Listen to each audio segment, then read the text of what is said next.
Peas Lake mountain biking round 2. It's deja vu. It feels colder than last time, but it's not. We've had a little bit of rain, so slippery. There will be some sliding. There will be some slipping. There'll be a few. Oh, but otherwise it'll be fine. Squeals of joy. Squeals of joy. So this is my 3rd official mountain bike ride. We're back in Westcott, parked in the same place. We're going to do a slightly different route to last time, just to experience some new stuff. Oh, so sad. My bike is so dirty.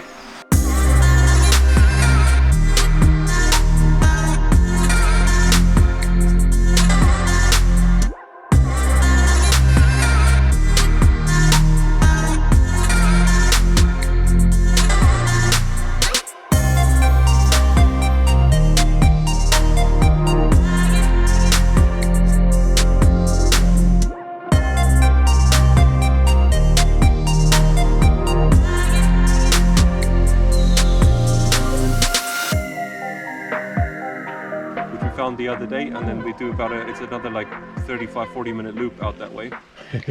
Let's break Francis today. I'll find it. You don't do that the whole 3 hours, do you?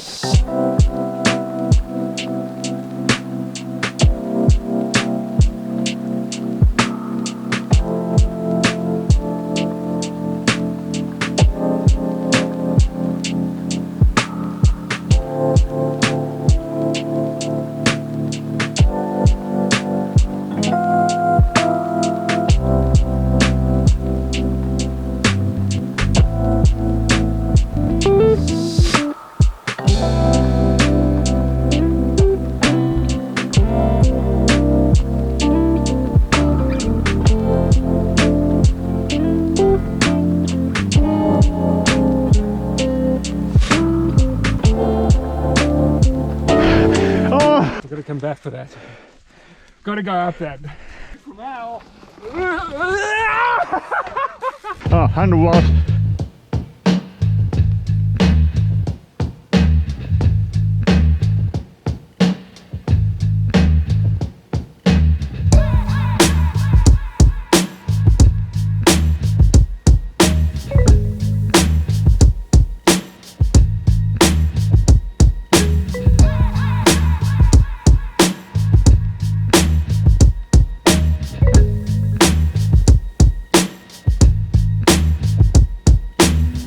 Of death as we exceed dorks.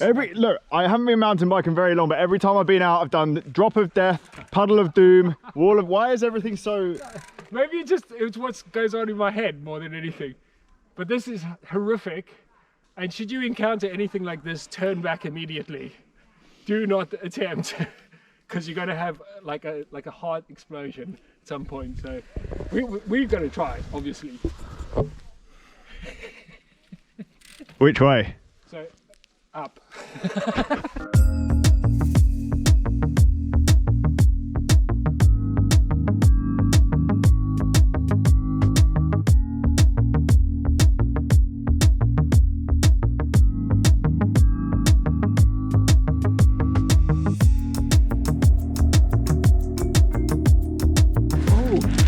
Oh yes. Oh. What are they? It's supposed to be a tail. Ah, so it's not like V. Oh, good, right? The best ride food you can get. Sponsored by Marks and Spencer's.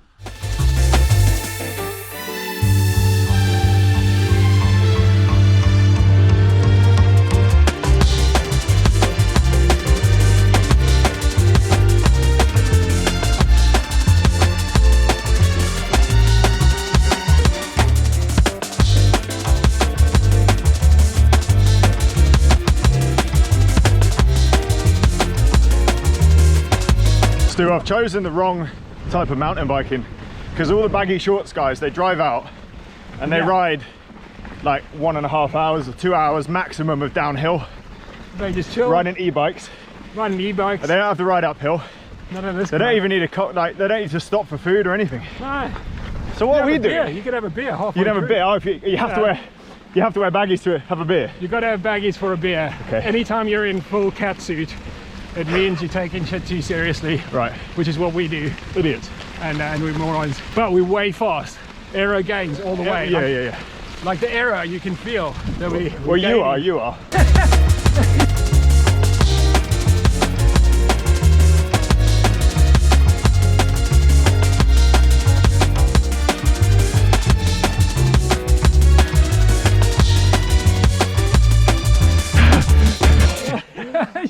got a few little edges that are interesting. I'm trying to keep up with you, I am. I'm just using so much more energy than you. I think you're like, I mean, like getting over those roots, that's mega, because they all... No, the roots are fine.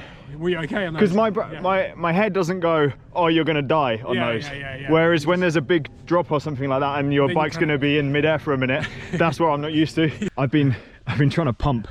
Yeah. I don't know how to do it properly, but do you do it properly? No, but I have a technique I can show you. So the idea is on a mountain bike, when you can't really squeeze in pedals, but the terrain is up and down, you actually pump the whole bike to give yourself some speed. So you are putting energy in, but it's not pedaling. You're not putting down power itself.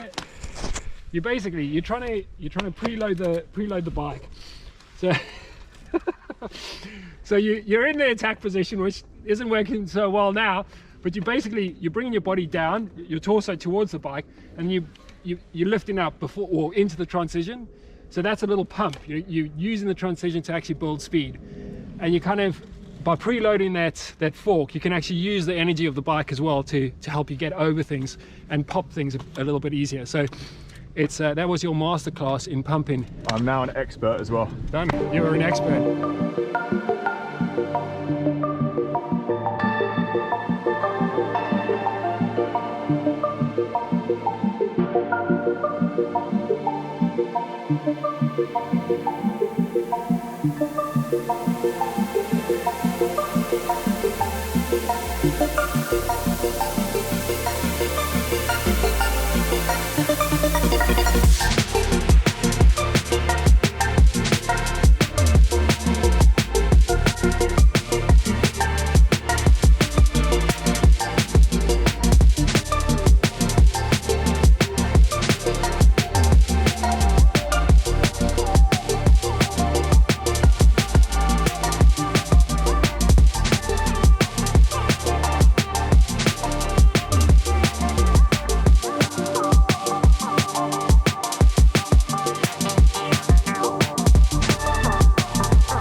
So as you guys know, I've been having a bit of coaching from Ken, and on these rides that are sort of filming days, mountain bike rides, the fun stuff, not serious training, I'm actually supposed to have a heart rate cap of 170 beats a minute. Unfortunately, I'm hitting 190 beats a minute on the downhills. I don't know whether that's fear or pedaling to try and keep up with Stu on the technical bits. Loads of riders out on the trails today, a load of walkers as well. I guess this is what it's like on a Sunday. Luckily we had a bit of rain this morning, so a few people would have been a bit put off, but it's good. It's amazing how busy the car park is, but then you come up into the trails and you actually don't see too many people. Just realised my white oversocks have seen better days. How do you even get in there? So we just bumped into Ollie, the guy who built my bike. You remember him from previous episodes. He told us to come in this bush with him. Show you something a bit special. So this is Brendan's Rampage line. My viewers ain't gonna know who he is. Right. Brendan Fairclough. Brendan Fairclough. He's a really good downhill rider. Yeah, World Cup racer, World Cup downhill racer. And he does Red Bull Rampage. So as far as I'm aware, he built this to practice for that, which is just insane. It's vertical. How do you ride that? Yeah. I'm holding on a tree. Can you ride it?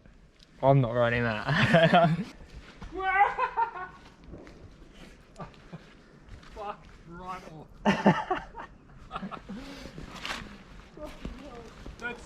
It's 2 fingers taller than me. Tree stump as he rode off. Oh, no. And then he rolled off this on his front wheel, then kind of landed on his front wheel on that second bit, and then bounced off the drop and hit that tree.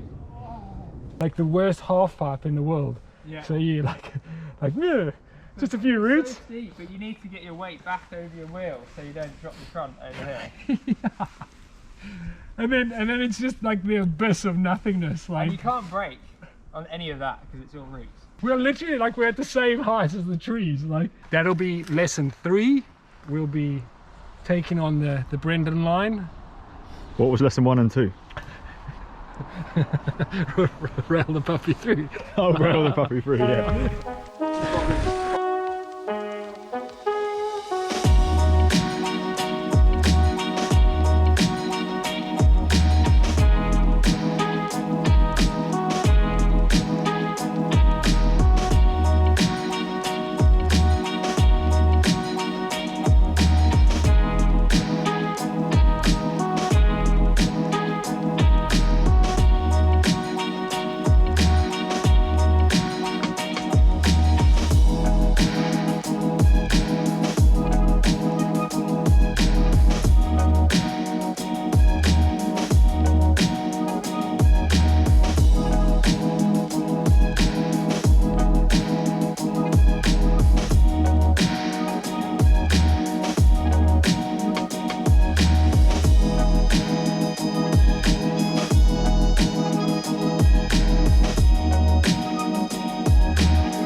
time to sit, mate.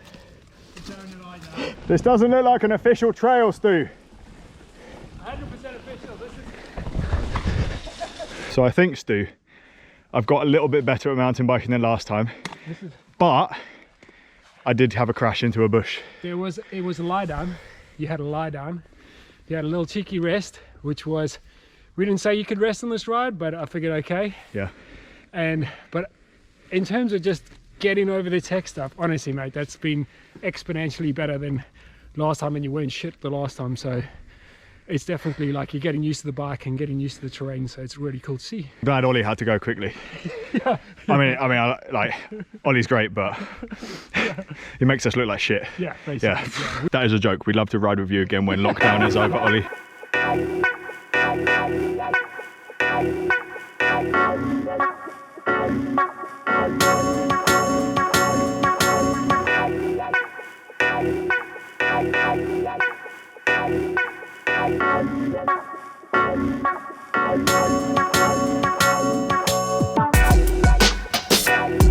We're not going down there, are we? Not today. Today we leave this one out. This one's called Deliverance, which gives lots of my friends lots of fun because I always crash. So we'll save that for another day. Or save that where I can be close enough to you that we can, yeah, we can that watch you can it. film me stack it into the bottom of this thing.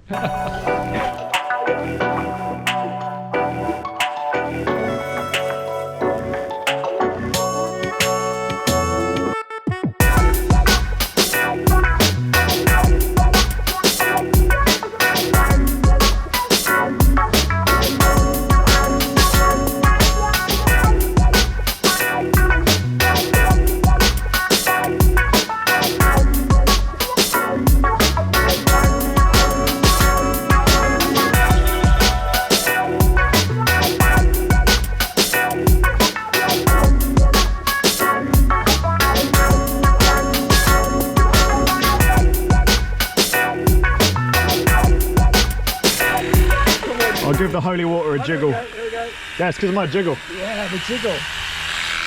Little weak. What is it doing? So to conclude today's ride, we're a lot less muddy than last time. I've got a little bit better at mountain biking, got my first crash in. Stu still drops me on every descent. Holy water is brilliant for cleaning bikes. I'd say a great success. A good success, yeah. Great success. Good success. Good success. Good. Yeah, okay. It'll be great when I can keep up with you. We will do this again and yeah, just we'll keep doing this until you never want to look at a mountain bike ever again, and then you'll be like, road is the best thing I've ever done. No, it was good. And you're way more relaxed, which is cool to see. So you're bombing along quite happily. And then obviously we got dropped by Ollie, which is just, you know, put us back in our place. Because he's got a bigger dropper post than you. He's got a bigger That's dropper. right. He's got a manly dropper on that bike. I need to update you guys on the dropper. I made a balls up.